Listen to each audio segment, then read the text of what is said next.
Caminante son tus huellas el camino y nada más. Caminante no hay camino, se hace el camino al andar.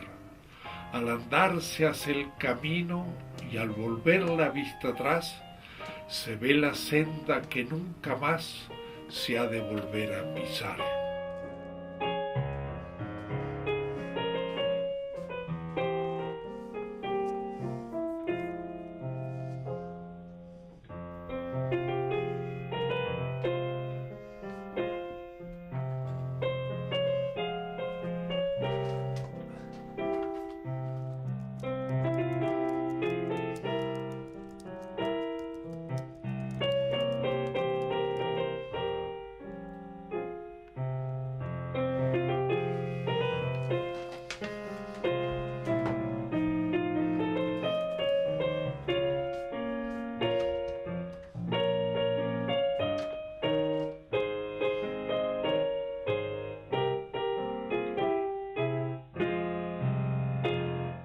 Intentaremos hacer una experiencia que es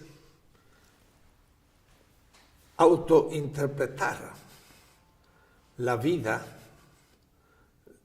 de un autor que es uno mismo, lo cual en cierta manera es una empresa imposible.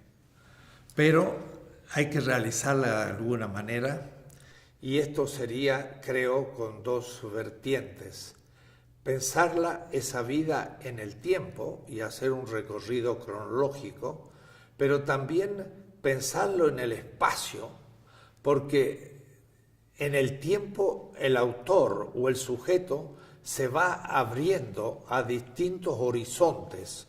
La patria pequeña primero, luego otros horizontes culturales, Europa, el Medio Oriente, América Latina, Estados Unidos, África, Asia, que son mundos, espacios, pero espacios culturales que el autor o el sujeto va descubriendo y por la presencia en ese lugar va también entendiendo aspectos que no se pueden estudiar, sino se pueden tener como una experiencia. Y eso lleva tiempo y lleva también estudio para profundizar lo que eso significa.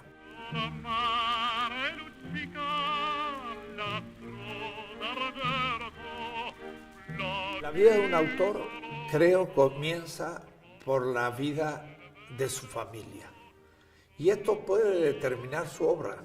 No es lo mismo nacer en una familia indígena donde las raíces culturales nunca fueron puestas en cuestión y por lo tanto es algo obvio que siempre se estuvo ahí. Muy distinto de una familia prácticamente de migrantes por parte de madre y por parte de padre. Gente que vino de otras culturas a América y que vinieron a mitad del siglo XIX desde Europa. De ahí entonces que esa falta de raíz quizás se va a transformar en la obsesión de encontrarla, y eso ya va a ser objeto de estudio y de toma de conciencia que no la tiene el que no ha vivido esa experiencia de no tener raíces. El no tenerlas hace tomar más autoconciencia de la necesidad de clarificarlas.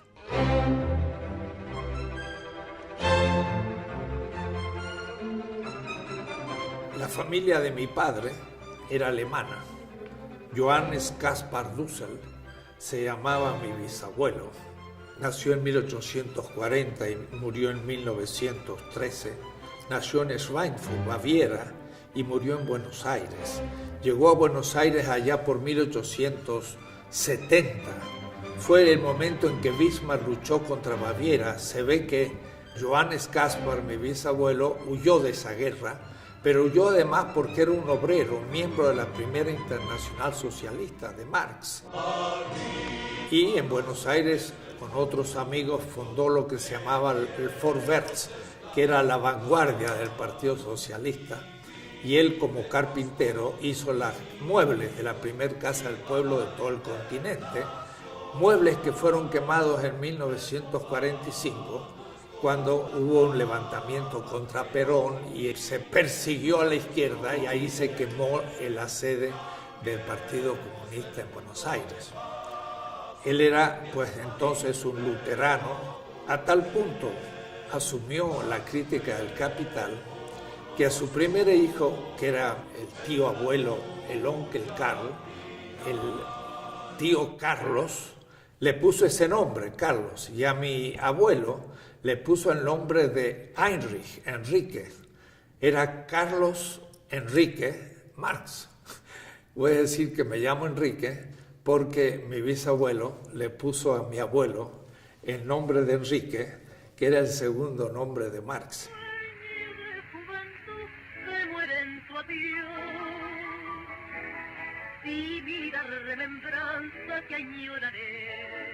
La familia después se transformó en comerciantes y mi padre ya era un profesional, fue estudiante en Córdoba, en la época de la reforma universitaria, grandes movimientos estudiantiles, allá por 1918, joven médico de pueblo.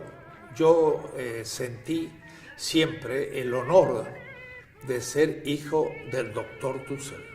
La gente lo quería muchísimo. Era un médico a la antigua, que con su auto llegaba hasta que terminaba la huella y después seguía a caballo a ver a su gente.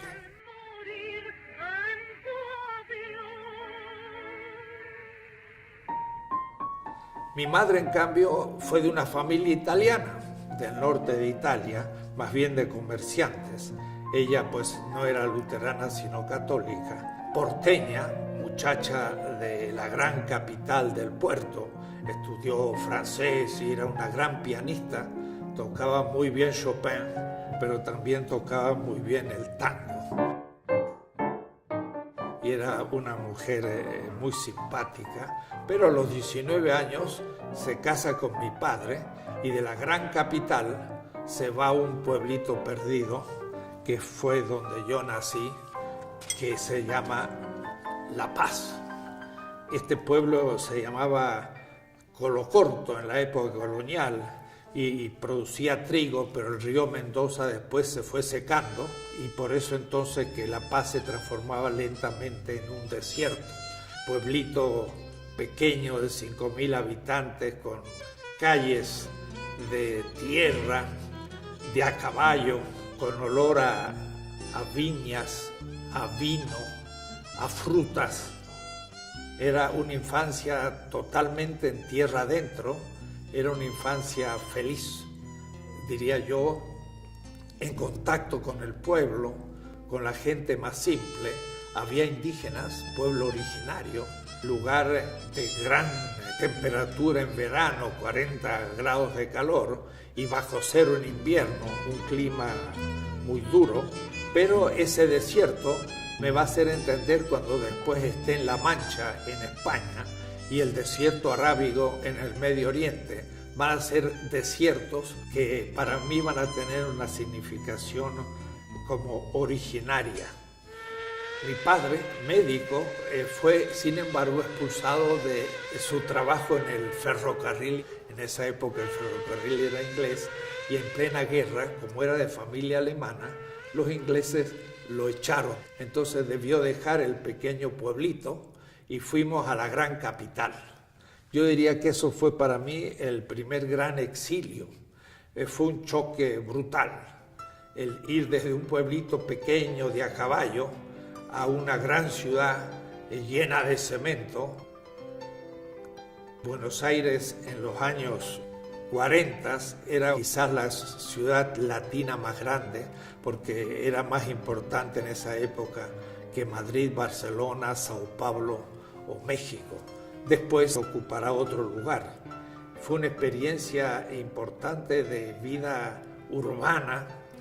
En Buenos Aires viví lo que fue el golpe militar de Perón y los militares contra los gobiernos oligárquicos y fue el comienzo de mi experiencia de colegio primario.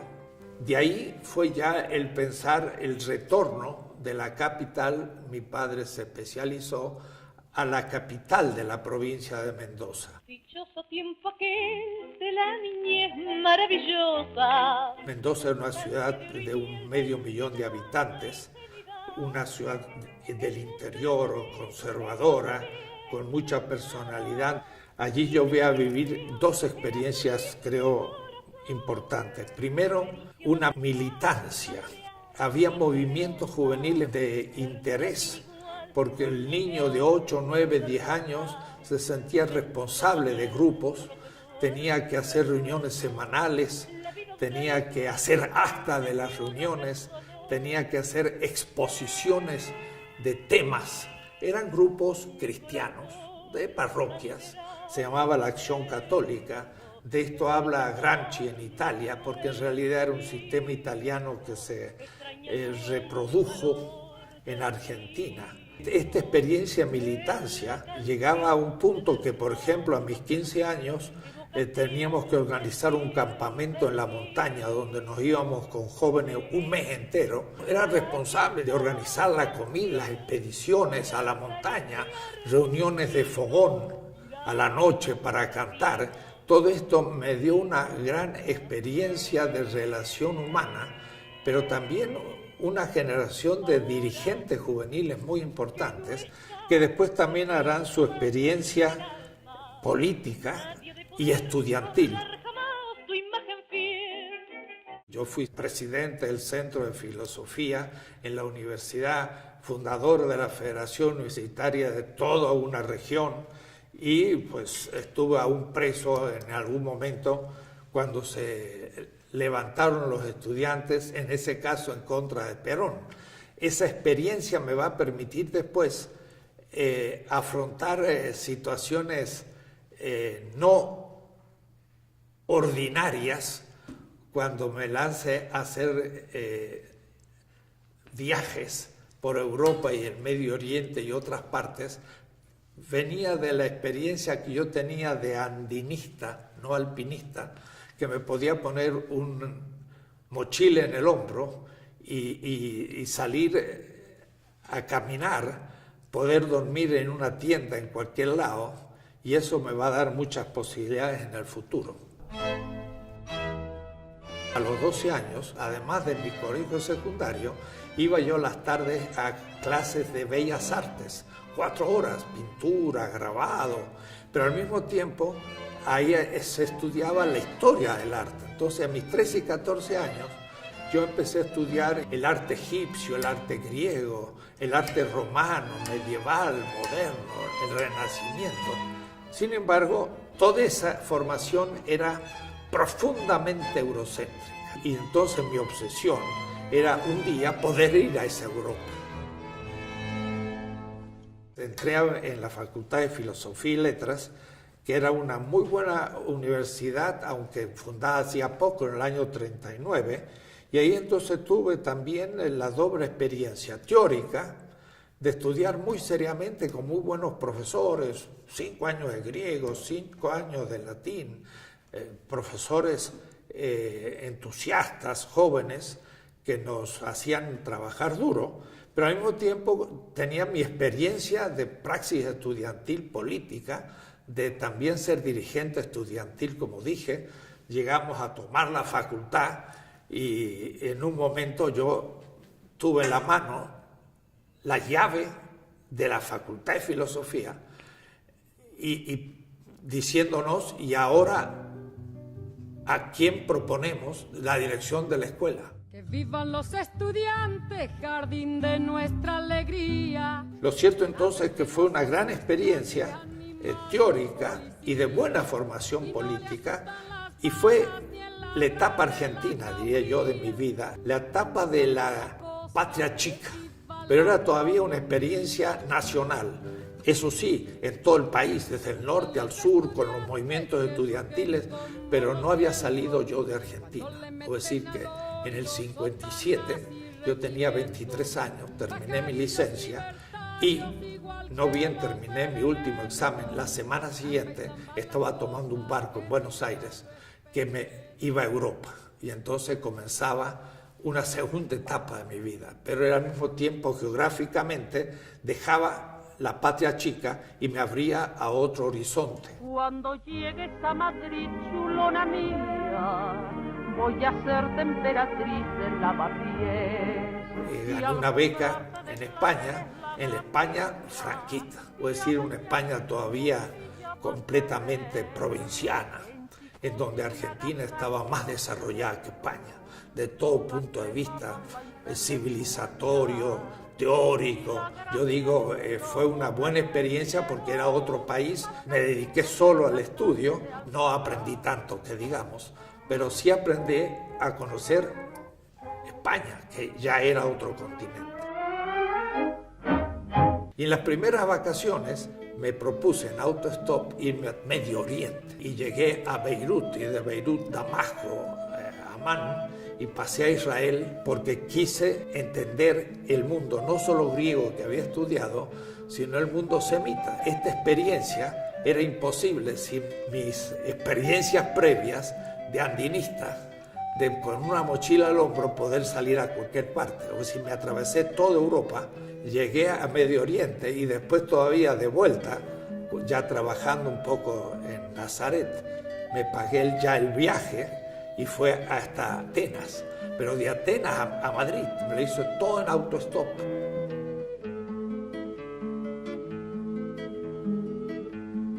Esto me abrió un campo gigantesco de lenguas, de pueblos, de gente, de clases sociales y sobre todo siempre yo visualmente como un hombre de bellas artes, lo que más me impactaban eran las grandes obras arquitectónicas.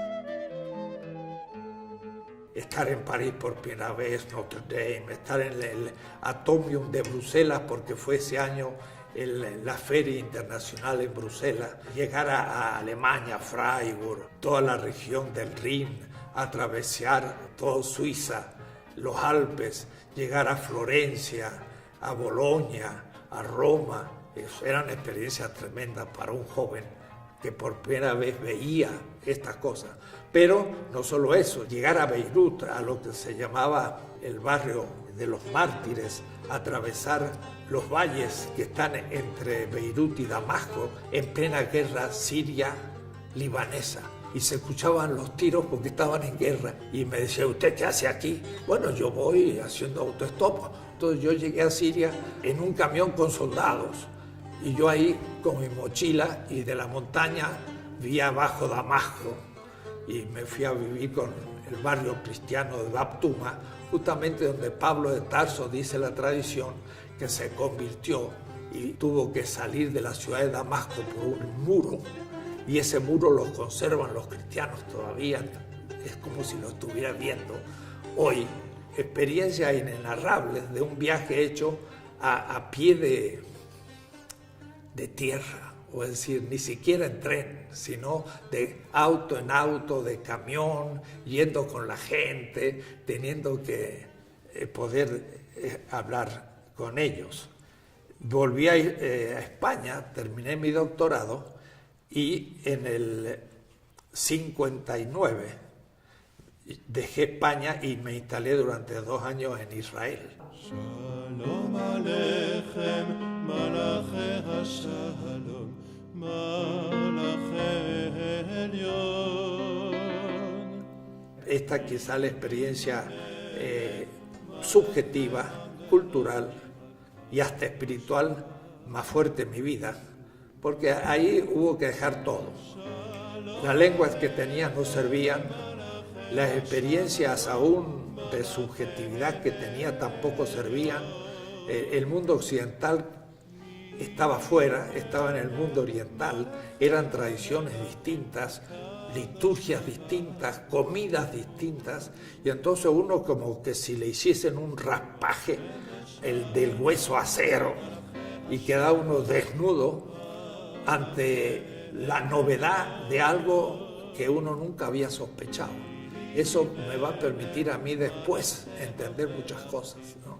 Estar más abierto a la recepción de lo nuevo, porque todo lo que había hecho en cierta manera estaba siendo negado y puesto sobre el nuevo horizonte. Era la intuición de mi juventud, de que el pensamiento griego, tan importante en el pensamiento filosófico y occidental, no era en realidad el origen más profundo de nuestra cultura, sino eran los semitas, que venía, entre comillas, por los cristianos. O es decir, lo cristiano no es de origen griego, es de origen oriental, semita. Entonces yo veía que la cultura dicha occidental no era solo griega, era griego-semita.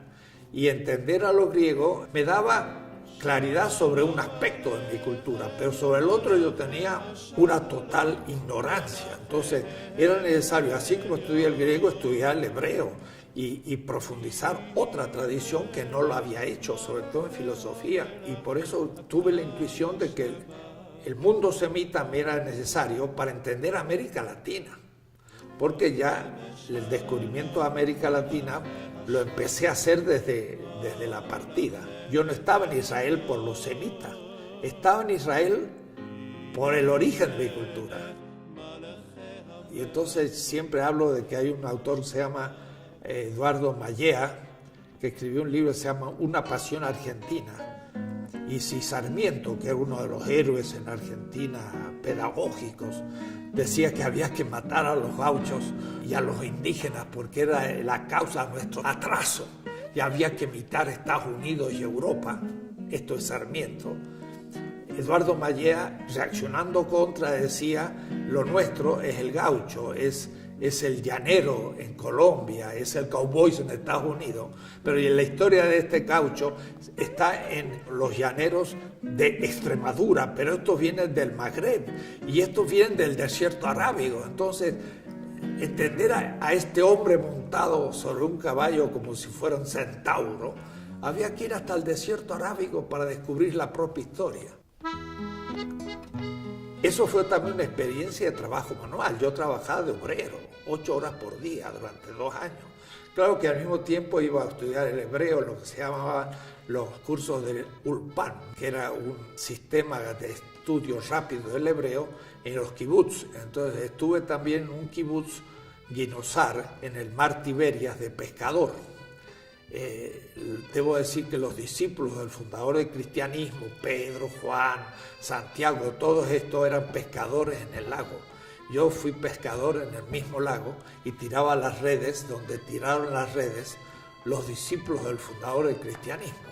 Es decir, iba realmente haciendo como la radiografía de la geografía del origen del cristianismo, pero habiéndolo caminado. Es decir, viví 2 años en Nazaret, y de Nazaret a Cafarnaúm hay 40 kilómetros, y en un buen día de marcha forzada, en mi juventud, podía ir de Nazaret hasta Cafarnaúm en un día.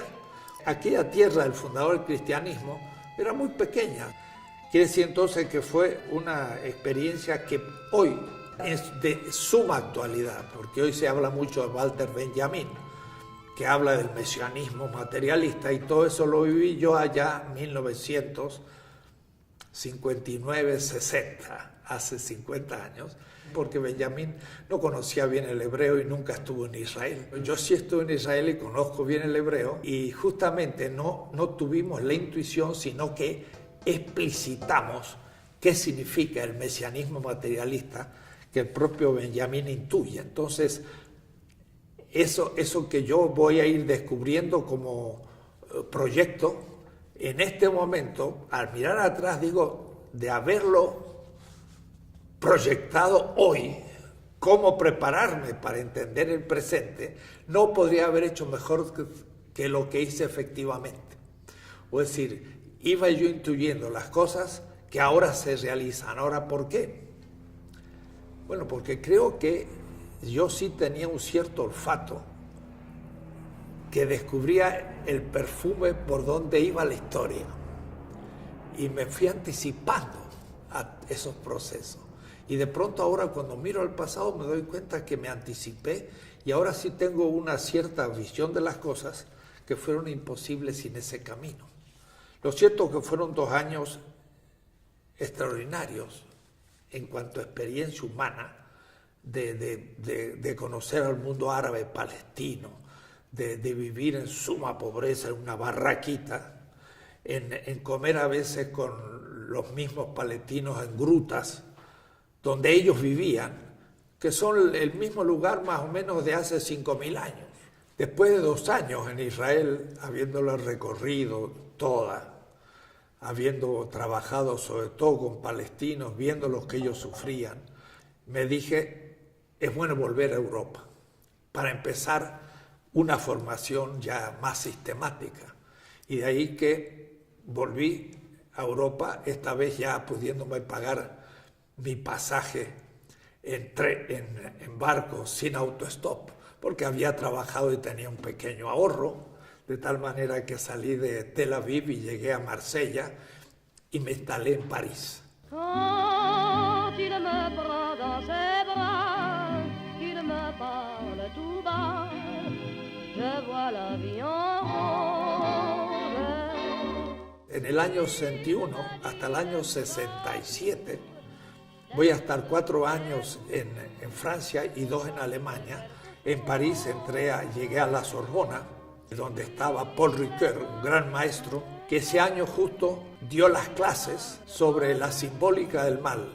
Justamente la simbólica del mal fue la interpretación del mito prometeico, de Prometeo griego, que cumplía todo por necesidad, y el mito adámico, Adán, que tentado instaura la historia. Entonces él hace un gran análisis de un mito griego y un mito semita, justo que era mi intuición.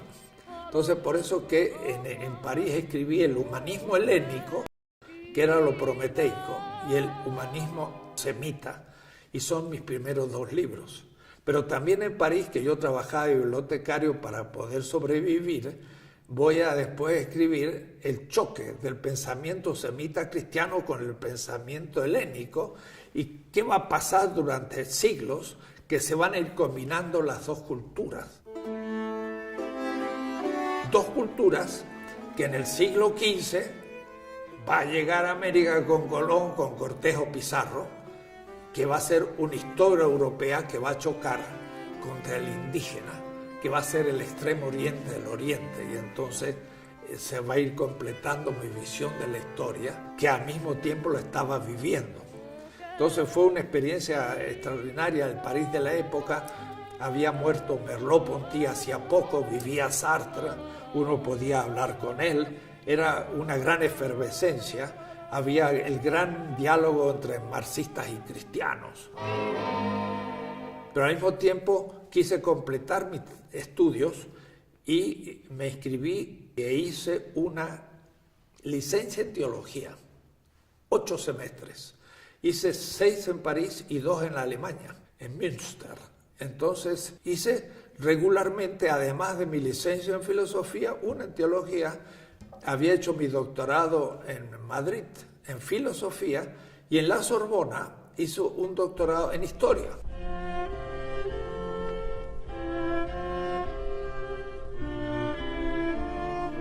Y lo hizo sobre un tema latinoamericano, que era la defensa del indio en el siglo XVI por parte de los obispos en ese primer siglo de nuestra historia. Y descubrí entonces la centralidad de Bartolomé de las Casas. Yo iba desde París al Archivo de Indias en Sevilla y ahí leí miles de documentos inéditos e hice una tesis larga, 8 volúmenes, de tal manera que fue época de mucho estudio, de completar una historia latinoamericana y al mismo tiempo pues también terminar de tener una visión filosófica todavía eurocéntrica.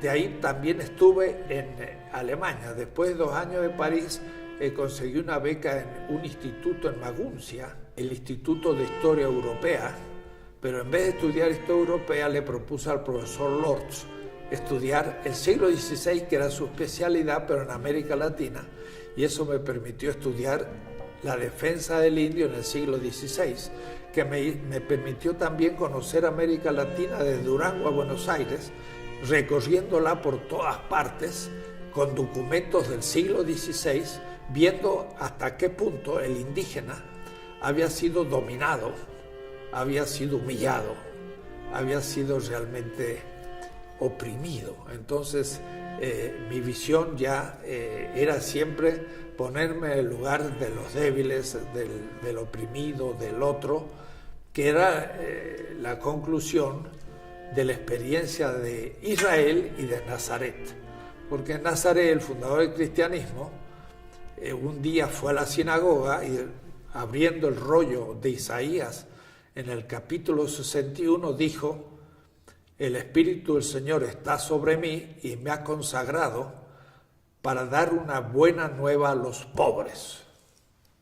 Esa era la regla de vida de la comunidad, de la cooperativa de construcción de Nazaret. Una buena nueva a los pobres. El tema del pobre fue la obsesión. Y entonces el pobre era el indio, y se trabajó el indio, y por eso entonces toda mi teología la hice desde el punto de vista desde el pobre, era ya el Concilio Vaticano, y al mismo tiempo lo hacía también en filosofía.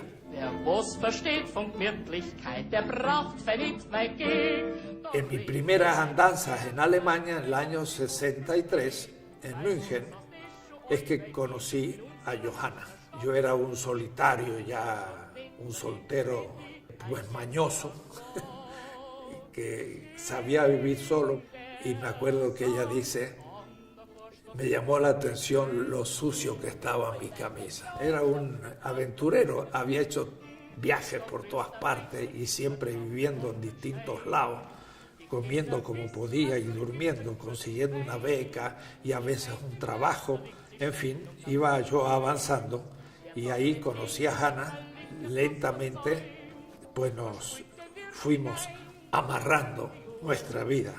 Yo volví a París después también, terminé primero en la licenciatura en teología, terminé el doctorado en la Sorbona, y en el 67, ya habiendo formado familia, habiéndome casado con Hannah, habiendo tenido a Enrique ya en París en el año 66, y luego a Susi en el 67. Entonces ya la familia estaba construida a 4 y era tiempo de volver. Me saqué una beca para venir a México en el 67 de la OEA para trabajar con Leopoldo Sea, pero también me propusieron ser profesor en una universidad perdida del norte de Argentina, pero creí que ya no era tiempo más de becas, ya había estado 10 años, era asunto de empezar a trabajar. Ya tenía 32 años. La frente marchita, las nieves del tiempo platearon mi piel. Volvimos en barco, 4 veces atravesé el Atlántico en barco. Volvimos a América y comenzó una etapa completamente distinta, que va a ser la experiencia de enseñar en América Latina toda esa formación que yo había recibido. Por ahora yo había acumulado, diría yo así, piedras o ladrillos, pero la casa estaba sin construir. Y mi primer semestre en Resistencia, que es una universidad del norte argentino, fue América Latina, la historia universal.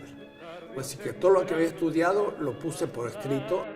Y aunque el olvido que todo destruye. Para entender América Latina había que empezar por Egipto, Mesopotamia, India, China y Mesoamérica y los incas, ir hacia el este.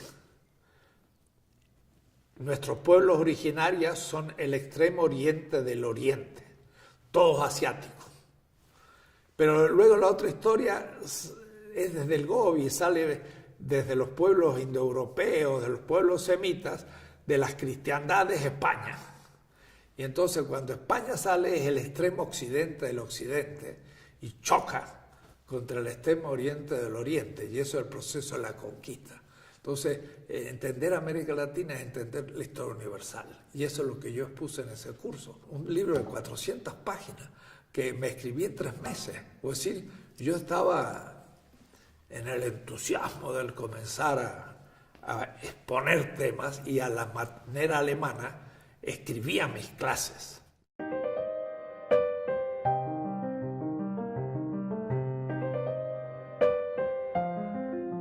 Pero no bien llegué, me llegó una carta de Quito de un periodista que era también director de un instituto que los obispos latinoamericanos habían organizado en Quito, que se llamaba Instituto Pastoral de América Latina, donde unos 200 sacerdotes, religiosas, laicos, gente militante, se reunían 4 meses para repensar su formación en vista de las novedades que había en América Latina. 1967, un año antes del 68, de Medellín, de París, de Berkeley y de Tlatelolco. 200 personas adultas entre 30 a 50 años, de todos los lugares de América Latina, desde los chicanos en Estados Unidos, argentinos, bolivianos, cubanos, todo, una gente muy diversa a la que había que hacerles repensar. Y yo, 32 años, más jóvenes que ellos, era el responsable del curso de historia. Entonces le mandaba toda esta historia mundial, mostrándole el significado de América Latina. Era un golpe, yo sé, tremendo. A la gente les daba vuelta la cabeza, porque todos tenían formación eurocéntrica y esto les permitía repensar todo.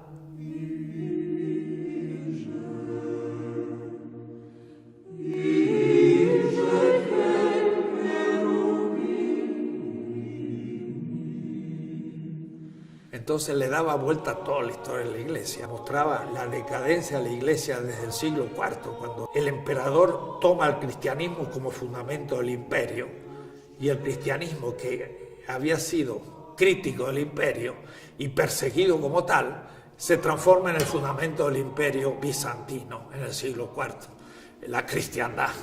Y esa cristiandad es la inversión del cristianismo, porque en vez de estar por los pobres, ahora justifica al imperio. Y eso es lo que nos llegó a América. No el cristianismo, sino la cristiandad. Y entonces eso explica que un Cortés esté con la espada en una mano y la cruz en la otra. Era la inversión completa. Pero yo podía hacer una crítica entonces a la conquista ante gente muy esclarecida. En ese instituto surgió la teología de la liberación. Fui la primera generación de la teología de la liberación y la que empezó a entender América Latina de otra manera. Ahí estuvo Ernesto Cardenal, ahí estuvo Monseñor Romero, que fue alumno nuestro. Yo fui maestro de Monseñor Romero, el mártir de El Salvador. Don Sergio Méndez Arceo asistía a esos cursos. En ese instituto estaba Gustavo Gutiérrez, Juan Luis II. Toda esta formación que había adquirido la podía ahora traer, pero al mismo tiempo había una contradicción entre lo que yo enseñaba en filosofía, que era eurocéntrico, y lo que estaba pasando en América Latina, que estaba bajo las dictaduras con grandes movimientos populares. Todos los alumnos me decían, ¿y qué tiene que ver lo que usted hace con la política? Y yo no veía. Y esto va a ser hasta el año 69-70. Levántate y mira la montaña. Por el IPLA tomo contacto con 200 estudiantes cada 6 meses. Estos me empiezan a invitar a todas partes.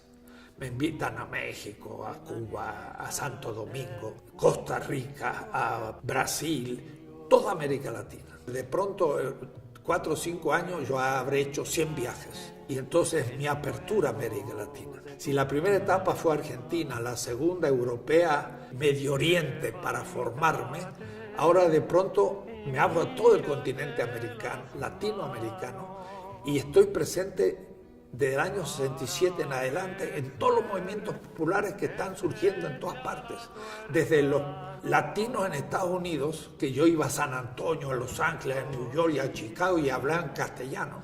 No sabía inglés, pero se podía hablar, hasta todos los demás países. Entonces tenía yo una experiencia de cómo iba subiendo la conciencia crítica revolucionaria. 67 es después de la muerte de Camilo Torres y la muerte de el Che Guevara. Y es una etapa de guerrillas en América Latina, de cristianos metidos en la guerrilla, de los montoneros, de los guerrilleros heroicos en Bolivia, y toda esta gente eran alumnos nuestros, míos. Y yo enseñaba, pero al mismo tiempo aprendía. Y entonces iba surgiendo un pensamiento latinoamericano muy adecuado a lo concreto. Amén, amén. Esa infinitud de viajes por América Latina, en los más diversos e inimaginables auditorios, porque puede haber tenido un auditorio de 500 afros, negros. Por ejemplo, en la parroquia de San Miguelito, en Panamá, donde había una gran palapa enorme, que era como el templo, todo abierto, porque Panamá, y todos africanos, hablándoles de historia, ¿no? O lo mismo teniendo indígenas en Bolivia, o teniendo estudiantes aún en México, y en fin, auditorios los más extraños tenían estos años. Y al mismo tiempo yo era profesor, y me tenía que dar mis tiempitos para salir.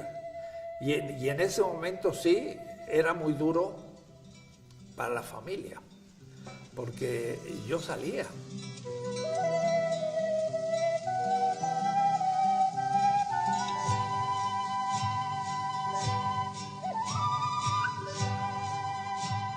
Hanna, que era profesora en el Goethe, profesora de alemán, se quedaba con los dos chicos.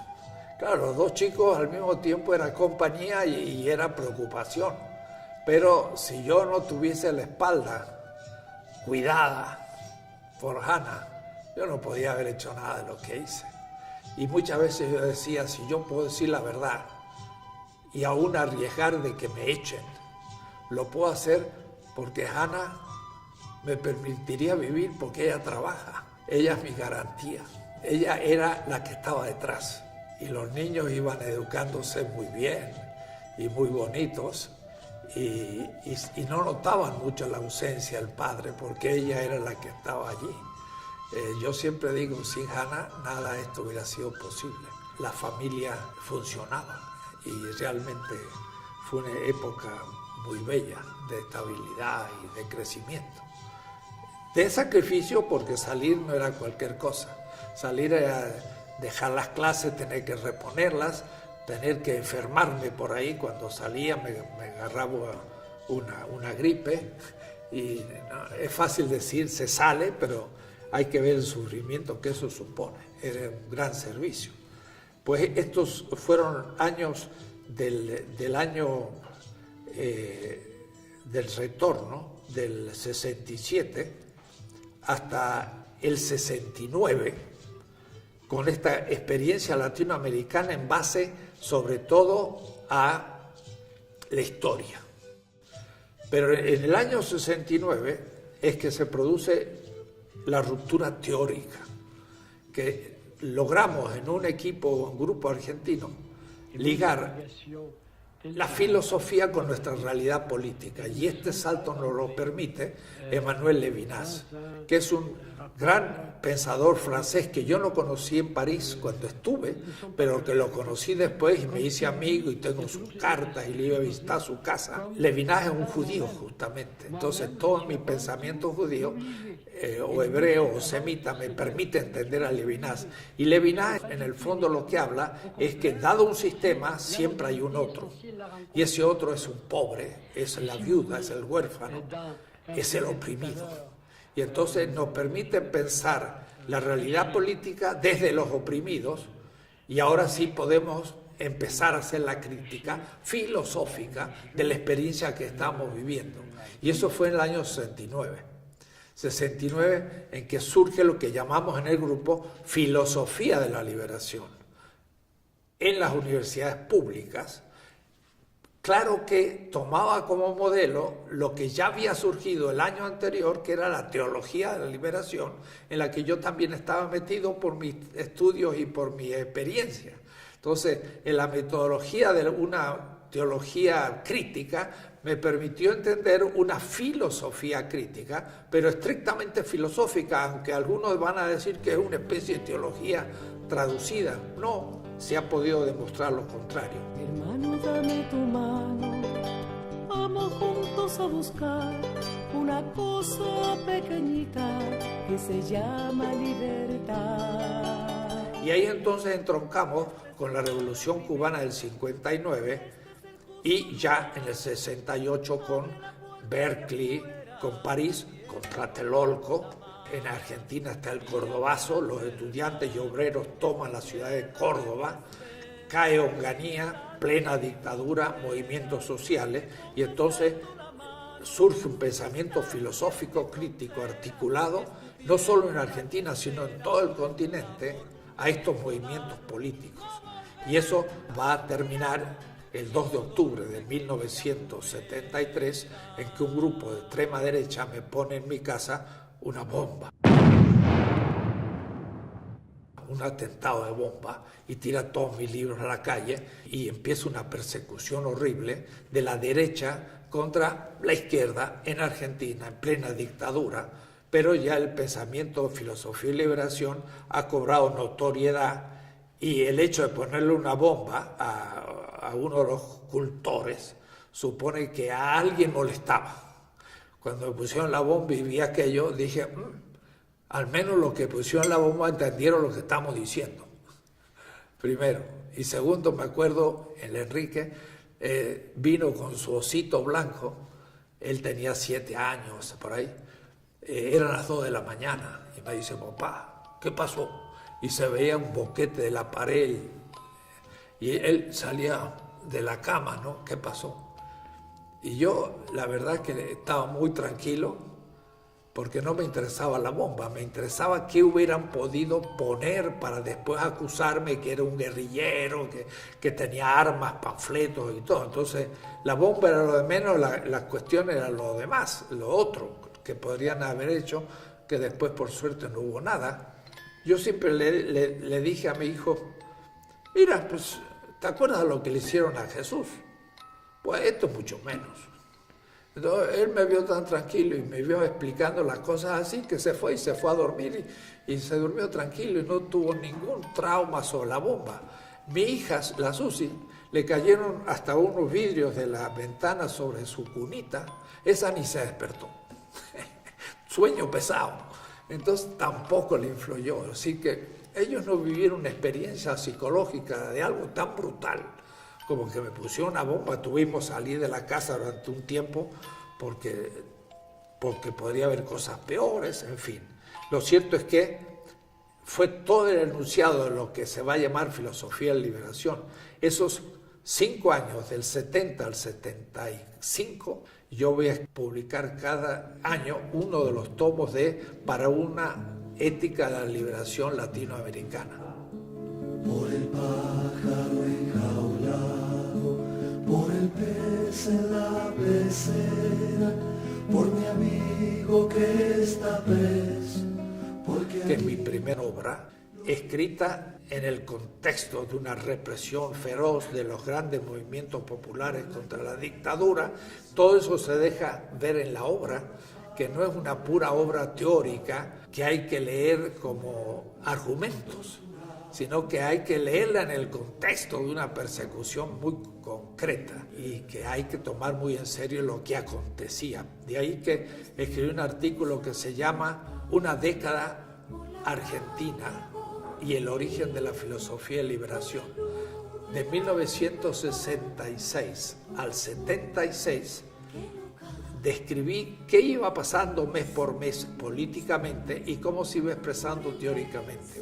Ese artículo es fundamental para entender, porque nuestros estudiantes estudian los autores europeos y cuando se vuelven a los nuestros, si es que se vuelven alguna vez, leen eso como una obra teórica, argumentativa, y no se dan cuenta que no es eso, es la interpretación de aconteceres bien concretos que si no se los estudia, no se entiende lo que está hablando. Entonces fue una etapa creativa, fue una ruptura epistemológica completa, fue el surgimiento de un pensamiento latinoamericano a partir de nuestra experiencia. como movimiento perseguido en todo el país después por los militares. Es decir, que fue el primer movimiento filosófico original en el continente perseguido por ser crítico. Y no ha habido otro más importante ni otro después. Fueron más de 15 profesores expulsados de todas las universidades y en algunos hasta murieron, como Mauricio López. Por los hijos que te matan, yo te nombro libertad. La filosofía latinoamericana en general es comentario a los autores europeos. Entonces uno pregunta a un filósofo, ¿y tú qué haces? Yo soy kantiano, yo soy hegeliano, yo soy marxista, yo soy psicoanalista, yo soy pensador existencial. O decir, sucursaleros, dice un autor. En mi país, qué tristeza, la pobreza y el rencor.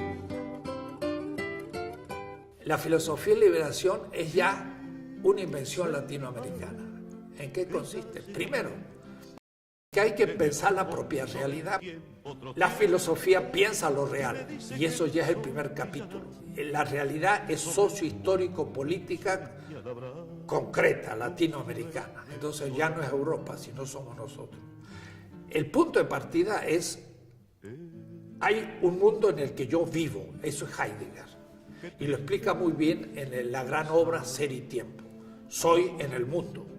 Ahora Levinas da un paso más. Dice, yo soy en el mundo, pero en el mundo en que soy siempre hay un oprimido.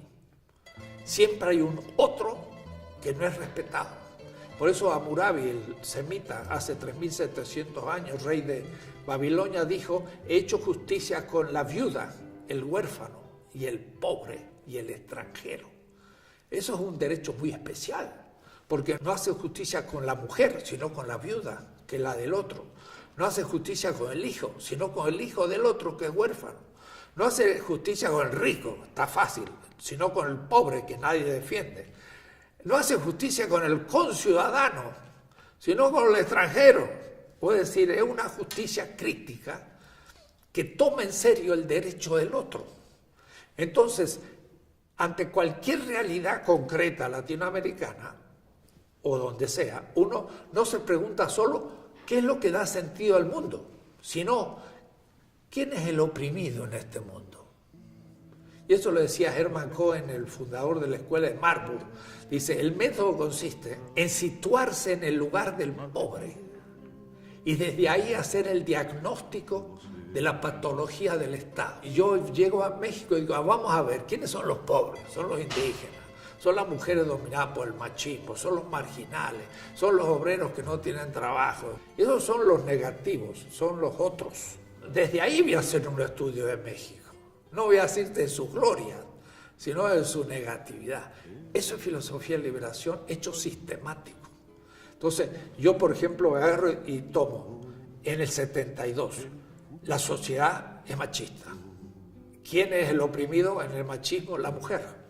Canta mi pueblo una canción de paz. Parménides, el griego, dice, el ser es, el no ser no es. No dice eso, dice, el ser es griego. Lo no griego no es, son los bárbaros. Entonces dice Freud, la sexualidad es por naturaleza masculina y la mujer es objeto sexual. Esa es la definición del machismo. La sexualidad es por naturaleza masculina. El que no es masculino, no es. Es objeto, no sujeto. Y eso es todo el psicoanálisis, eso es un machismo terapéutico, ¿no? Entonces, yo puedo tomar a Freud en la erótica y mostrar que el otro es la mujer. Pero si yo tomo el capitalismo y digo, ¿quién es el otro del capital? Es el pobre. ¿Quién es? El obrero explotado. Entonces, el obrero produce plusvalor, pero no se lo apropia. Eso se lo apropia el propietario y eso es la ganancia y por eso es un rico y por eso es pobre. Pero ahí ya Freud no me sirve Marx. porque Marx me explica el Capital. Pero después viene otro y dice, pero la cultura dominante es la que se impone. Y en cambio las culturas dominadas son tenidas como bárbaras. Entonces viene Paulo Freire y dice, pedagogía de la liberación. Tengo que enseñar al otro que no es un bárbaro, sino tiene una cultura distinta que la dominante. Pero entonces ya no me sirve Freud, ni me sirve Marx, me sirve Paulo Freire. Y en cada uno de los horizontes de dominación hay otros autores y hay otros discursos.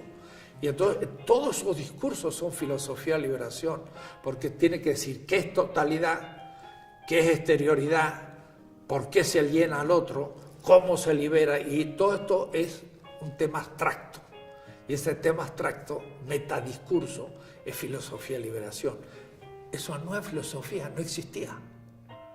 Es una novedad latinoamericana. Y entonces cuando me dice usted, ¿qué filosofía hace?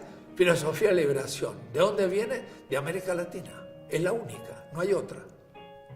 No hay ninguna otra escuela filosófica que diga, es latinoamericana. Eso es filosofía de liberación. El proyecto de filosofía de liberación surge de un debate, porque Salazar Bondi dice, no hay filosofía auténtica en América Latina, es imitativa. Leopoldo Sea dice, sí, hay filosofía en América Latina porque la filosofía es universal. Y por lo tanto aquí hacer filosofía se ha dado siempre.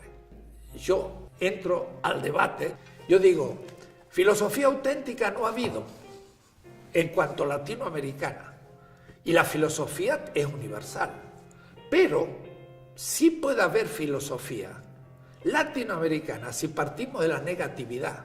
O es decir, si nos preguntamos por qué no ha habido, y si no ha habido, ¿cómo es que tiene que haber? Y entonces eso es filosofía de liberación. Pensar que no ha habido y pensar las condiciones para producirla y empezar a producirla.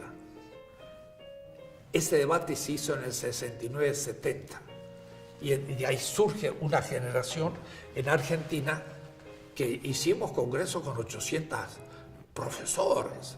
En el año 1973 estuvo Salazar Bondi, estuvo Sea, Schwarzman, otros grandes filósofos, y se enfrentaron a 800 participantes de un congreso de filosofía de liberación en Argentina. Y no era público general, eran profesores, ¿no? Ellos vieron una cosa impresionante y Salazar Bondi dijo, esto es novedoso, y el mismo Leopoldo Sea escribió un artículo sobre qué significa filosofía de liberación, pero fue el primero, en el año 73, y esto había surgido antes.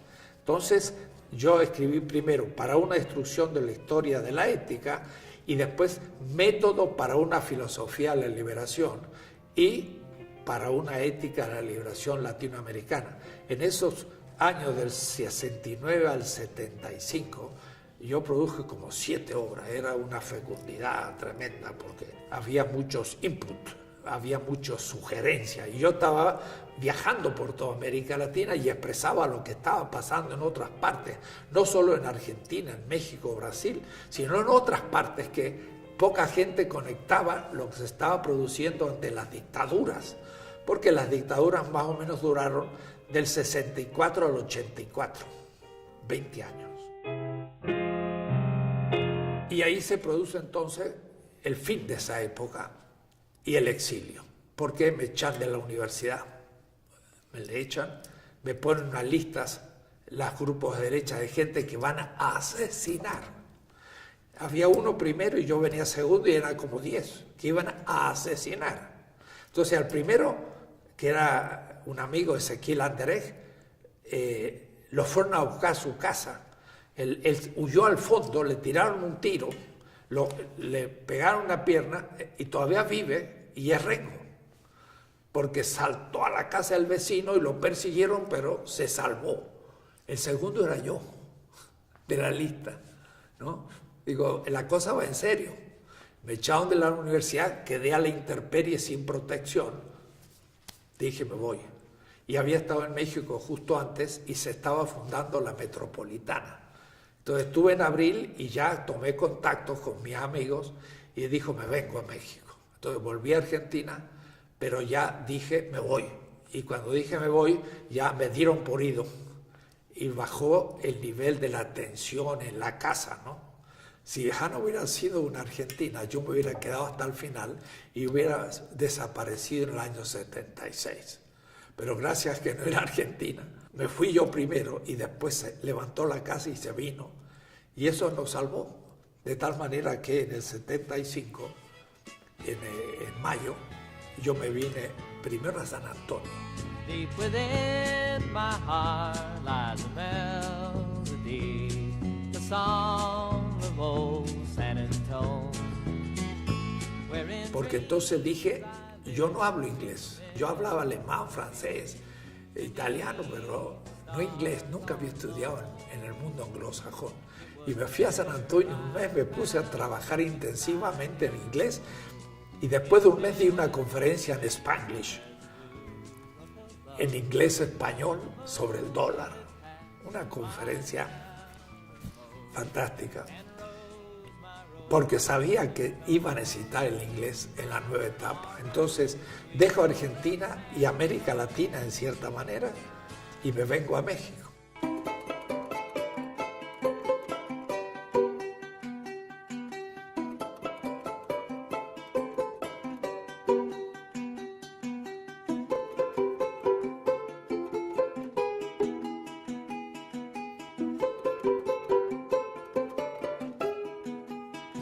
Me integro a la Metropolitana en el 75, unos meses después de creada.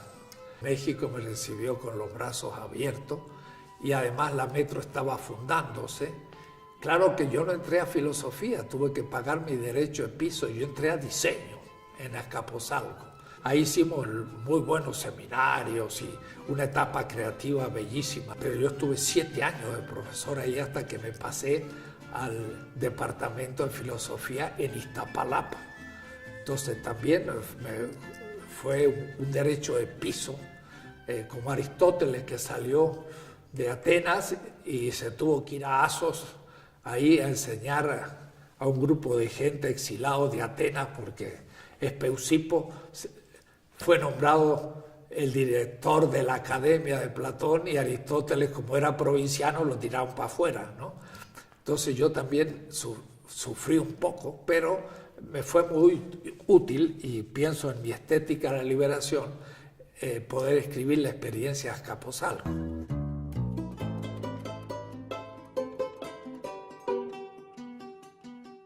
Los primeros años de México, del 75 prácticamente hasta el 80, los vivimos en La Condesa, un pequeño departamento en la calle Celaya. Y claro, los fines de semana o las vacaciones nos servían a la familia para salir al interior del país, ir conociendo el Taxco y conociendo Puebla y conociendo regiones, pero además también para descansar. Pero yendo a Morelos descubrimos un lugar paradisíaco, Huastepec, y entonces ahí conseguimos una casita en diciembre del 79. Y eso permitió que yo y la familia saliéramos los viernes y volviéramos los lunes. Y yo trabajaba de viernes a lunes, sin sábado ni domingo de descanso, sino que era un descanso, porque ahí uno podía nadar, podía caminar, ponerse el short, no había televisión, no había pérdida de tiempo. Trabajaba yo full todo el día, de la mañana a la noche, y aún soñando seguía los temas. Entonces solamente cuando un tema era bien soñado estaba hecho, ¿no? Y ahí entonces del 80 hasta el 2006, 2007, fueron años en que nunca estuve un domingo en México, en la ciudad. O estaba en el extranjero o estaba en Huastepec. Y fue entonces que trabajé a fondo Marx. Lo cierto es que entonces llegué a México queriendo estudiar el inglés y ahora entonces estaba yo mejor situado que en Argentina para el contacto con el Caribe y la Revolución Cubana, Centroamérica, el contacto con Estados Unidos, que no había yo hasta ese momento tomado ningún contacto con el mundo anglosajón.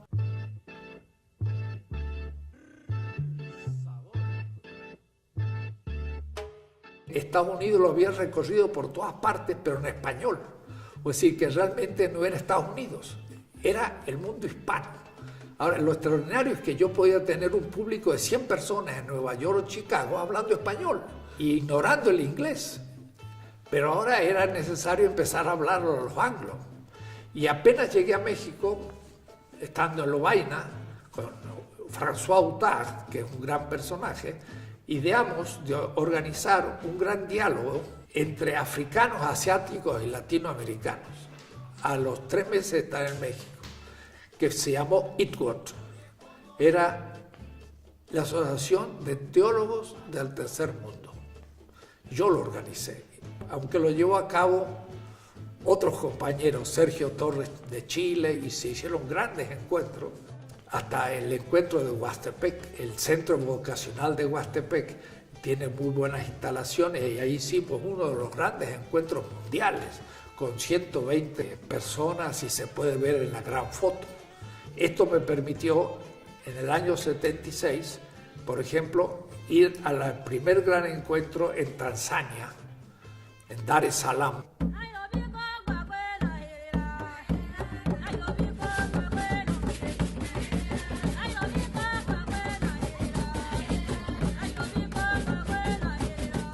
Estaba Nyerere, un gran presidente. Organizamos el primer diálogo, 20 latinoamericanos, 20 asiáticos y 20 africanos, discutir. Y fue muy notable, los africanos tenían el problema de la cultura, los asiáticos el problema de la religión, los latinoamericanos el problema socioeconómico, más bien marxista. Entonces fue un diálogo bien tenso, de no coincidencias, más bien de provocaciones. Pero eso se va a ir haciendo estos encuentros anuales, que me va a pasar lo que me pasó en el IPLA en el año 67. Ese contacto con 200 en el IPLA me abrió toda América Latina porque me empezaron a invitar por todas partes. Bueno, en Dar es Salaam también yo hice una exposición con otros ante 40 teólogos del África y del Asia, y entonces del 76 al 85 más o menos me pasó lo que me pasó en América Latina. Me empezaron a invitar en muchos lugares del África y del Asia. Entonces yo empecé a viajar al Cairo, a Kenia, a Zimbabue, a Ghana, al África. Pero también después estuve en la India muchas veces, 5 veces, en Sri Lanka, en Tailandia y sobre todo en Filipinas, por ejemplo. Entonces fue para mí del 75 en adelante la apertura al África y al Asia, y al mismo tiempo, en agosto del propio 75, fui a Chicago. Estoy buscando América, temo no encontrarte. Y ahí se organizó un diálogo entre latinoamericanos y norteamericanos. Y ahí estuvo Porfirio Miranda, por ejemplo, el autor de Marx y la Biblia, y ahí estaban los grandes teólogos de la liberación, Miguel Bonino, Gustavo Gutiérrez, Hugo Asman, todo el equipo de grandes teólogos con norteamericanos. Y entonces yo participé ahí también. Entonces ahí conocimos a grandes intelectuales norteamericanos y ellos nos conocieron a nosotros. Y de ahí en adelante hasta hoy, bueno, yo habré hecho en Estados Unidos más de 100 participaciones en encuentros, conferencias, cursos. Yo he dado como 7 semestres en distintas universidades, desde Notre Dame, Vanderbilt, Cal State University, Lutheran School of Theology en Chicago, Union Seminary en New York, hasta Duke University en North Carolina y en Harvard. He hecho semestres por todas partes, pero al mismo tiempo cientos de conferencias en Estados Unidos. Debido a ese diálogo que se empezó a producir en el año 75. Lo mismo va a pasar en el Asia y en el África, y entonces va a ampliarse para mí enormemente la problemática, ya no solamente filosofía de la liberación desde un punto de vista teórico, la erótica o la liberación de la mujer, la pedagógica, la política, sino también el tema cultural y el tema intercultural. Y eso pensando ya en casos concretos. Es decir, lo intercultural significa, cuando estuve, por ejemplo, en Senegal, dar un curso en África.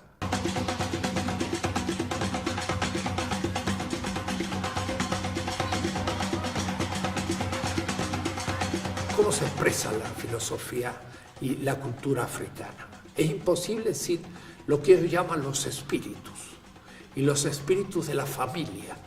La gran categoría africana es la comunidad, pero la comunidad inhabitada por un espíritu, que es algo así como lo que Hegel llamaría el Volksgeist, el espíritu del pueblo, ¿no? Es una categoría ontológico, cultural, religiosa. Entonces, entender el África hay que verlo ahí, en contacto con la gente.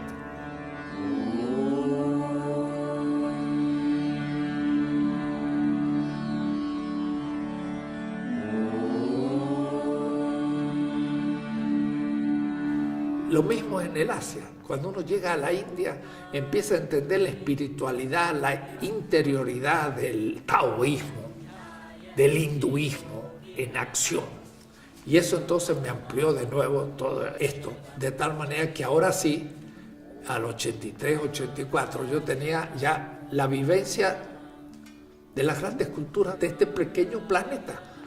Ya el planeta se me había achicado. Y por ahí tenía casi claustrofobia, cómo salir de esta pequeña tierra. Ya, pero ahí al mismo tiempo como que se aquietó el querer tener las grandes experiencias culturales, pensándolas filosóficamente, y más bien era profundizar. La profundización venía por el repensar el tema del populismo, que había sido el tema equívoco en Argentina y también en buena parte de América Latina. Y eso entonces me hace pasar a la nueva etapa, que es en el 83, que este gran contacto con estos pueblos del sur y de Estados Unidos me amplió el ámbito cultural filosófico, pero había una ambigüedad profunda, que el tema económico del capitalismo no lo había captado a fondo. Y eso fue gracias a una crítica muy fuerte de Horacio Ceruti en la cuestión de pueblo-clase. Entonces, del 83 al 90, me puse a estudiar a Marx a fondo. Sobre todo que en México en ese momento Sánchez Vázquez, Bolívar Echeverría, y en la Facultad de Filosofía Althusser reinaba, y no se podía hablar sino a través del marxismo. Pero al mismo tiempo era aclarar el tema del pobre, o es decir, el otro y la víctima de un sistema mundial que había sido enunciado por la teoría de la dependencia, que había sido declarada como doctrina superada. Y en cambio yo pensé que la teoría de la dependencia era fundamental y no había sido superada. Entonces me puse a estudiar a Marx de una manera única y al mismo tiempo obsesiva, si cabe la palabra. Es decir, durante 7, 8 años leí Marx y solo Marx. Y dejé de leer otras cosas, me atrasé. Pero eso me llevó a hacer un trabajo increíble, que fue el primer comentario de las 4 redacciones del Capital. Marx escribió 4 veces el Capital. Para mí era explicar por qué América Latina era pobre. Ese era el tema. Entonces releía Marx para explicar la pobreza del continente. Y ahora de manera metafórica el pobre, sino real, pobre, el que es explotado. Publiqué un tomo en el 85, otro en el 88 y 8 en el 90, hace ya 30 años. Y descubrí cosas que no había visto ni Engels. Y cuando lo dije en el Marxista-Leninista de Berlín, en el año 84, que estuve allá en la DDR, en la Alexanderplatz, me dijeron, bueno, nosotros editamos Marx, pero todavía tenemos que estudiarlo. Porque le mostré cosas que ellos, los editores en alemán del inédito al editado, no habían advertido.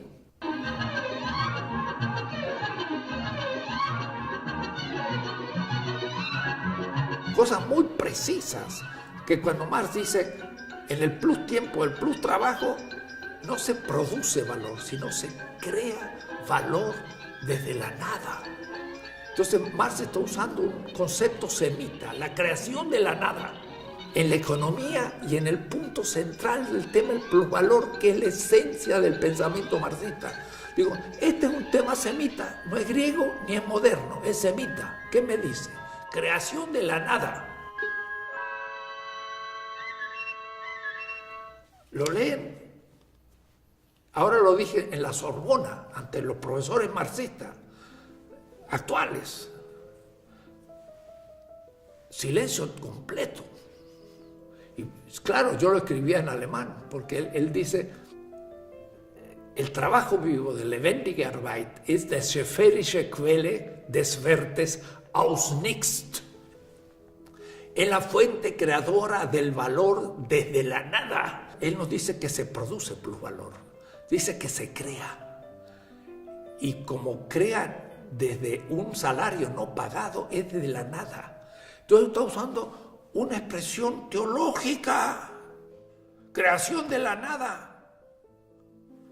Da la casualidad que justo yo termino prácticamente el comentario de las 3 redacciones del Capital y luego un libro que a mí me ha gustado mucho y que hace poco, por ejemplo, lo exponía en Suiza, en Neuchâtel, que le llamé Las metáforas teológicas de Marx. Marx era asistente de Bruno Bauer, que era teólogo en Bonn. Si no lo hubieran echado a Bruno Bauer de Bonn, Marx hubiera sido asistente de un profesor de teología, hubiera sido teólogo. Pero como lo echaron a Bruno Bauer, él perdió la posibilidad de ser profesor universitario y la verdad fue un desocupado toda su vida, una vida muy dura.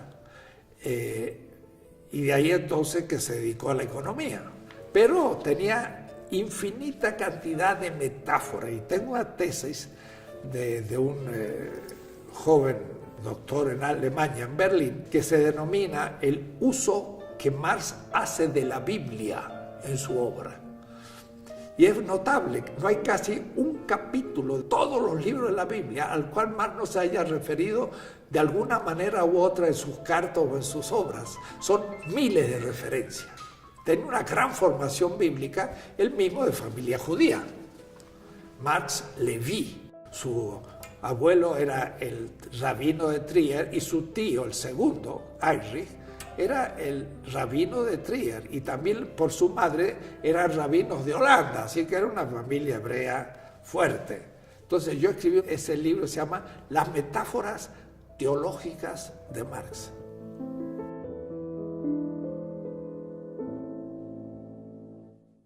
En el 89 termino justo de escribir el 4º tomo de Marx y mi amigo Raúl Forné Betancourt en Münster me dice, vente, vamos a comprar un libro. Y Münster es la tierra de mi señora, en una librería enfrente del Dom, de la catedral. Y entonces me lleva y dice, estos 2 tomos. Y compro 2 tomitos de Surkamp, que se llama Die Transformation der Philosophie. La transformación de la filosofía Carl Otto Appel. Yo ni lo había escuchado nombrar y no había leído nada de él. Me dice, he hecho una entrevista a Appel y yo quiero que tú entres en discusión con él.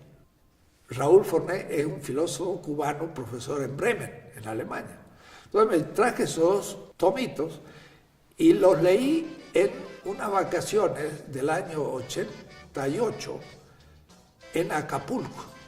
Entonces, en el calor de la playa, me leí un libro de lo más abstracto del mundo, pero con gran emotividad por el contexto. Y empecé a entender quién era Carl Otto Appel, que me pareció una cosa interesantísima.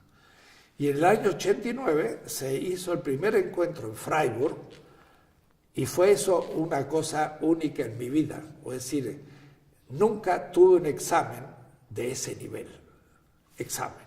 Es decir, el alumno cuando un examen lo hace temblando y pensando que hay el examen, si no lo apruebo. Pues ese es como yo estaba ahí. eran 50 participantes de un seminario, profesores y asistentes, ni doctorandos había, en una ronda, Carlos Apple y yo. Y yo miraba a esa gente y decía, ¿quién me van a comer como los tigres del circo, no? Para hablar con Apple.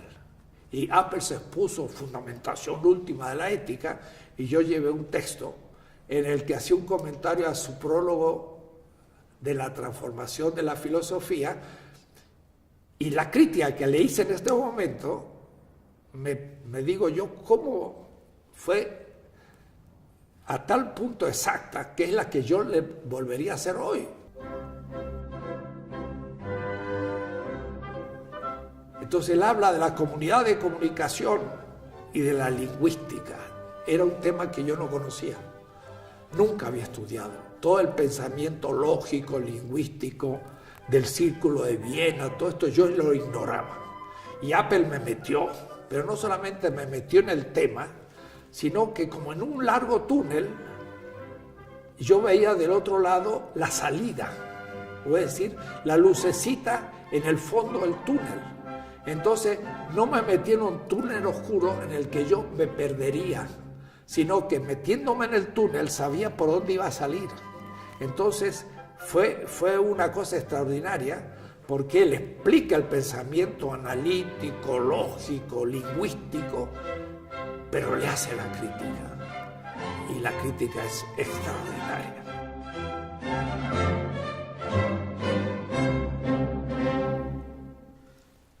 Entonces, a mí me permite cubrir una parte de mi formación que no tenía, pero al mismo tiempo hacer la crítica a esa parte que nunca la había asimilado, porque no estaba de acuerdo, pero ahora no solamente la comprendía, sino que la crítica que daba Apple es justamente lo que me había impedido poder descubrirla. Y entonces aprendí muchísimo en este diálogo con él. Pero desde el comienzo le dije lo siguiente: hay una comunidad de comunicación, para que haya consenso tiene que haber una participación simétrica. Pero ¿qué pasa si hay alguien que ha sido excluido de la comunidad de comunicación? Le apliqué la pregunta de Levinas. Hay una comunidad de comunicación en que estamos todos de acuerdo, pero hay un excluido que no forma parte de la comunidad. Por ejemplo, los españoles estaban de acuerdo que la conquista era justa, pero los indígenas no estaban de acuerdo que fuera, pero a ellos no le habían dado lugar. Apple habla de una ética de la comunicación, estoy de acuerdo. Marx habla de una ética de la justicia a nivel material, y estoy de acuerdo. Pero lo que pasa es que las dos son necesarias. Apple y Marx. Y Marx no conocía a Apple. Y Apple ha negado a Marx. Yo lo voy a articular. Entonces, para que un acto tenga pretensión de justicia, tiene que cumplir con las exigencias de la vida y cumplir con las exigencias de la argumentación. Ambas. Entonces, uní Marx, que había trabajado durante 8 años, con Apple, que trabajé durante años, y dije, hay una determinación formal de lo material y una determinación material de lo formal. Pero además hay otro aspecto, que es la factibilidad de lo que elija. Pero además hay otro más, que es que haga lo que haga, habrá víctimas, porque el acto perfecto es imposible. Y si yo tomo la víctima de punto de partida, pongo en cuestión todo lo anterior, la argumentación y el sistema económico de la vida. Y entonces me sale una ética sumamente diferente y critico todas las éticas contemporáneas, no solamente Apple y al marxismo unilateral, sino al comunitarismo, al liberalismo, al pragmatismo y a las distintas escuelas éticas. Nunca la entendió. Ahora le estoy enviando la ética en inglés. Mi ética es una respuesta a Apple y una respuesta al marxismo desde América Latina. En el 99 me puse entonces ahora a decir, bueno, la ética es un nivel abstracto, la política es un nivel concreto. Y me puse a desarrollar la política. Y estos últimos años he estado en eso. He escrito 2 tomazos de 600 páginas de la política, ¿no? Que es mucho más que la ética, ¿no? Y ya el primer tomo ya se tradujo al inglés, de la política. El 2 no, el 3 lo estoy escribiendo, el tercer tomo, la política, pero lo anticipé en un pequeño libro que se llama 20 tesis de política, que ese sí ha sido traducido al inglés, francés, italiano, alemán. Esa política ahora ya responde a lo que yo llamo la primavera política de América Latina. Tiene que dar instrumentos teóricos a los políticos para ser mejores políticos. No la crítica a la política, sino la gestión política. Y la izquierda siempre haber criticado al Estado. Yo digo, ahora ya no se trata de criticar al Estado, ahora es necesario definir cuál es el Estado nuevo que debemos crear. Algunos dicen, no hay Estado posible, y ahí empieza la discusión con los anarquistas, que dicen, el Estado es malo por naturaleza. Holloway, Antonio Negri, y yo digo, se equivocan. El Estado puede ser un instrumento positivo, pero hay que recrearlo, no hay que tomar el Estado liberal. Entonces, es una política positiva. Empieza a ser captada como una formulación de esta etapa positiva de emancipación en América Latina, que no es revolucionaria de la manera tradicional, ni siquiera socialista, pero que son gobiernos progresistas que van lentamente entrando a una nueva situación, que hay que saber mostrar cómo. Al final del 2012 y comenzando casi el 2013, diría que se va bosquejando una última etapa, pero que en realidad comenzó en el inicio, porque todo el tema de lo que estamos llamando descolonización epistemológica de la filosofía. Desde el comienzo vimos cómo en América Latina pensamos desde Europa y como comentadores, es decir, somos colonia intelectual y cultural europea y no tenemos conciencia de serlo, creyéndonos europeos. Pero lentamente se fue tomando conciencia de que América Latina era distinto, pero a veces no se logra formular la temática explícitamente y ponerle un nombre. Hace solo 4 o 5 años, con un equipo, Aníbal Quijano, Walter Miñolo y otros amigos, Nelson Maldonado, Eduardo Mendieta, latinos en Estados Unidos, colombianos, mexicanos, brasileños, hemos comenzado a llamar esto, como con Ramón Grossfogel también, la descolonización epistemológica. Es decir, las ideologías, la cultura, pero también la propia ciencia es colonial y no tiene conciencia de ser colonial. Descolonizarse es justamente liberar a la ciencia de manera que el que piensa desde el lugar de la enunciación propio, que ya no debe ser una colonia que subrepticiamente se piensa metrópoli, sino tomar el horizonte del mundo, donde el centro y la periferia son parte, y donde empezamos a dejar de ser colonia para transformarnos en miembros iguales de un mundo que ya se está construyendo ante nuestros ojos. Hace 10 años todavía hablábamos centro y periferia. Se empieza a hacer cada vez más difícil. Cuando una China, la India, la propia Rusia, el Brasil comienzan a ser parte plena del centro, pero ya no es más centro. Es un mundo multipolar, donde también Europa está en crisis. Y Estados Unidos tiene sí una hegemonía militar, pero ha dejado de tener una hegemonía ideológica y cultural, y hasta económica, porque vemos que la China crece y también otros horizontes. Quiere decir que el mundo está creciendo multipolarmente.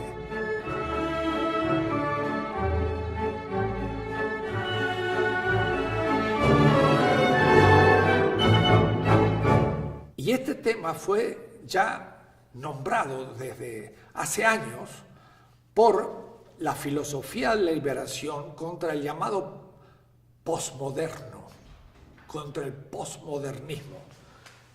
Nosotros criticamos la modernidad desde hace décadas, pero al surgir la posmodernidad, parecía que la filosofía de la liberación era posmoderna porque crítica de la modernidad. Pero descubrimos muy rápido que Lyotard, Rorty y Vátimo son todavía eurocéntricos, son metropolitanos y por lo tanto son lo que yo llamaría la última etapa crítica de la modernidad misma. Mientras que hemos llamado, y yo en concreto, transmodernidad, a aquello que va más allá de la modernidad y por lo tanto más allá de la postmodernidad, a un mundo nuevo que está surgiendo, donde la modernidad impactó a todas las culturas, pero despreció en ellas muchos aspectos que no eran para ello valiosos, sus lenguas, sus costumbres, sus filosofías y aún hasta técnicas artesanales que no le interesan. Y ahora en cambio los chinos, los hindúes, el África Bantú, América Latina, el mundo musulmán, árabe, empieza a descubrir los valores de eso que la modernidad despreció. Y a partir de la toma de conciencia, de hacer la historia de esa exterioridad a la modernidad, se está produciendo un desarrollo, no desde el centro moderno, sino desde esos polos exteriores a la modernidad. Es decir, la China está creciendo no como pura imitación de Occidente, sino a partir de tradiciones propias que toman de la modernidad en parte, pero por otra parte son neoconfucianos, por ejemplo. El capitalismo chino no es puramente capitalista, es neoconfuciano y no calvinista, pero ese mismo capitalismo va a tener que ser puesto en crisis. Entonces llamo transmodernidad al pasaje a una nueva edad del mundo. La modernidad empezó con el descubrimiento del Atlántico en el 1492 y está terminando. Estamos ante una nueva edad del mundo donde ahora esos que eran coloniales van a ser iguales. Y esas filosofías que eran comentarios de la filosofía moderna, volviendo a sus tradiciones, va a surgir por primera vez una filosofía mundial. Hasta ahora la filosofía llamada mundial es solamente europea.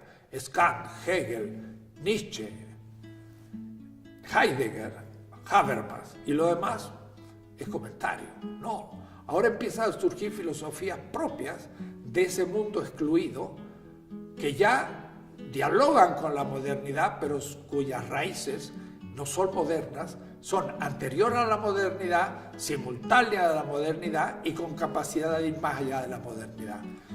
Eso es lo que llamaría yo descolonización epistemológica. Es necesario pensar desde otro horizonte mundial. Y de hecho, este año, en agosto, hemos organizado la primera reunión que se llama Diálogo Interfilosófico Sur-Sur. Quiere decir que estamos ya comenzando ese diálogo en la idea de una filosofía mundial que no necesite ser imitadora ni de la filosofía griega, pero ni siquiera de la china o la hindú. La filosofía como amor a la sabiduría. Y la sabiduría como un saber ordinar el sentido de la existencia. Eso lo puede hacer un chamán de una tribu.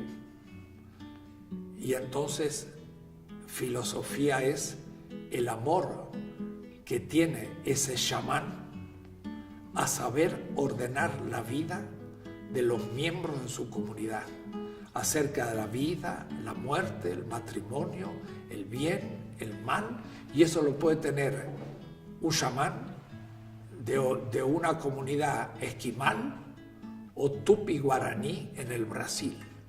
Y ese concepto de filosofía sería mundial. Y acabamos de publicar en un libro grande de 1100 páginas, 2 columnas, el pensamiento filosófico latinoamericano, latino y del Caribe, 1300-2000.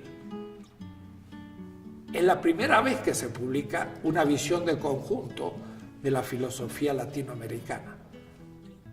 Hace 2 años. ¿Cómo es posible?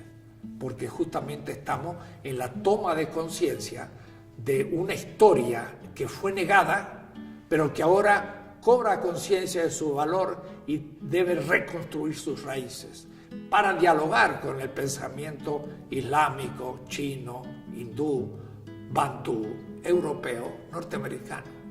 Y eso es lo que se proyecta para los próximos decenios.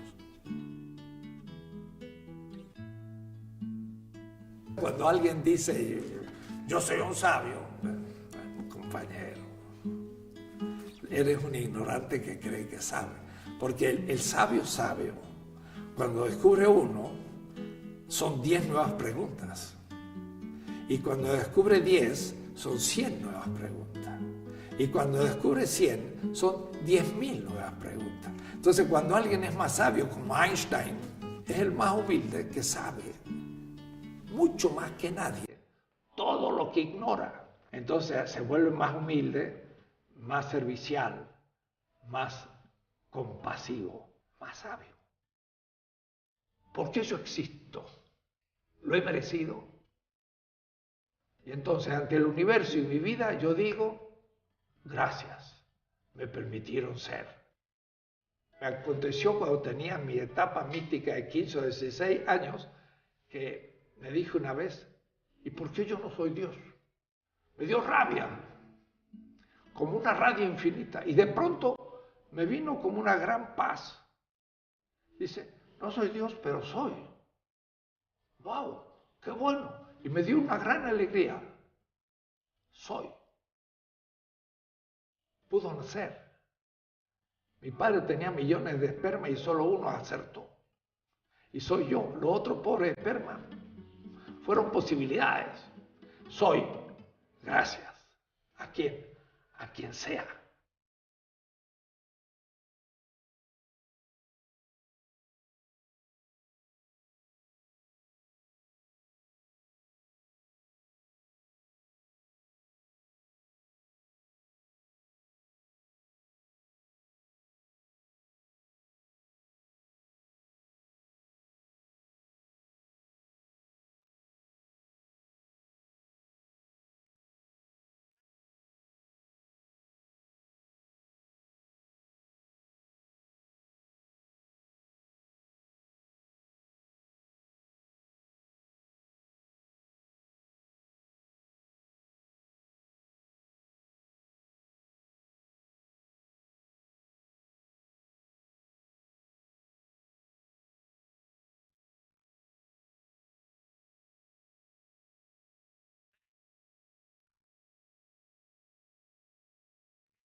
Vamos a andar.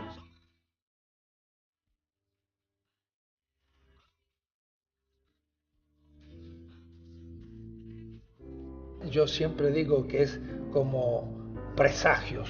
1936, tendría yo 2 años, un sombrero, un chupón, una valijita en la mano y un triciclo. Entonces, ya estoy listo para salir de viaje. Yo digo presagios. No sabía el niño tan chiquito que iba a tener un largo camino. Bueno, hasta aquí.